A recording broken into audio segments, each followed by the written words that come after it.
నిరీక్షణ prayer house మరియు centre సంఘముల తరపున విశ్వాస నిరీక్షణలకు ఆధారభూతుడైన యేసుక్రీస్తు నామములో మీ అందరికీ పునరుద్ధాన దినపు శుభాభివందనములు.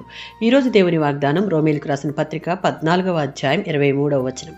విశ్వాస మూలము కానిది ఏదో అది పాపము. ఈ అధ్యాయంలో పౌలు భోజనము, పానము, ఆచారములు విషయములు, సంఘములో కలిగిన వివాదాలను పరిష్కరిస్తూ ఉన్నాడు.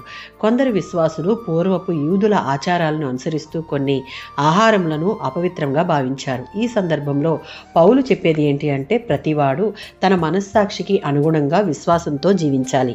ఎవరైనా సంశయంతో ఏదైనా పనిని చేస్తే అది విశ్వాసములో చేయకపోవడం వలన అది పాపముగా పరిగణించబడుతుంది.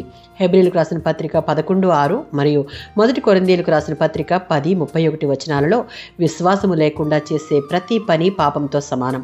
మనం చేసే ప్రతి కార్యం దేవుని పట్ల నమ్మకంతో ఆయన మహిమ కోసం చేయాలి. దేవుని యందు ఏ సమయమైనా ఏ పరిస్థితి అయినా మనముంచే నమ్మకం స్థిరంగా ఉండాలి.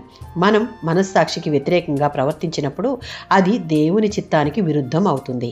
క్రైస్తవ జీవితం కేవలం బాహ్య నియమాలకు బంధించబడినది కాదు. అది ఆత్మీయ విశ్వాసం మరియు దేవునితో సంబంధంపై ఆధారపడి ఉంటుంది. విశ్వాసము లేకుండా దేవునికి ఇష్టుడై ఉండుట అసాధ్యం. అందుకే కొరింథీయులకు రాసిన పత్రికలో మీరు తినినను త్రాగినను ఏమి చేసినా దేవునిని మహిమపరచుటకై చేయుడి అని రాయబడి ఉంది. కొలసీయులకు రాసిన పత్రిక 3:17లో ఉన్నట్లు మీరు మాటలతో కానీ క్రియలతో కానీ ఏమి చేసినా ప్రభువైన యేసు నామమును బట్టే చేయాలి. అవిశ్వాసంతో చేసే పని మనస్సాక్షిని కలుషితం చేస్తుంది, అది పాపంగా మారుతుంది అన్న విషయాన్ని జ్ఞాపకం ఉంచుకొని మన విశ్వాసాన్ని స్థిరంగా కాపాడుకోవాలి. ఆమేన్.